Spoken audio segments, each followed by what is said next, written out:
তো সব packet ready. আরে বা, আমিও এক প্যাকেট নিয়ে যাই। এই তুমি কেন নিচ্ছ? এগুলো যারা রাস্তা পরিষ্কার করে তাদের জন্য। এখানে এতগুলো তো প্যাকেট আছে, একটা নিয়েছি তো কি হয়েছে?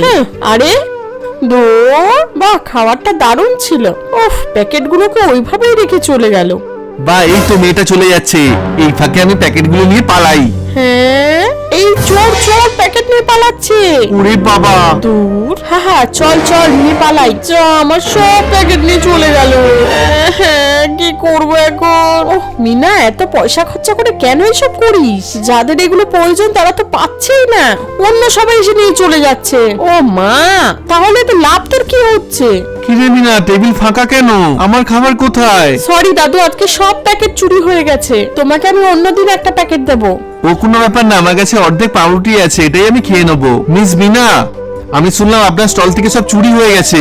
আপনি চিন্তা করবেন না, আজকে খাবারগুলো আপনাকে আমরা ফ্রিতে দিয়ে দেবো আবার। আর আপনি তো এদের হেল্প করে খুব ভালো কাজ করছেন, তাই এবার থেকে খাবার দেবার সময় আমিও আপনার সাথে থাকবো। হ্যাঁ, আমিও ওই সময় এবার থেকে তোমাদের সাথেই থাকবো। বাহ, থ্যাংক ইউ। তাহলে দেখবে কেউ আর চুরি করে নিয়ে যেতে পারবে না। সত্যি তোমাদের অসংখ্য ধন্যবাদ। মিনা, এবার থেকে আমিও তোর সাথে থাকবো। আমি কালকের জন্য 20 পিস খাবারের অর্ডার দিয়ে দিচ্ছি। তাহলে আমরা সবাই মিলে ওই প্যাকেটগুলো যারা রাস্তার কাজ করে তাদেরকে দেবো। বাহ, দারুণ। বন্ধুরা, রাস্তায় যারা নোংরা পরিষ্কার করে তাদের সবসময় হেল্প করো।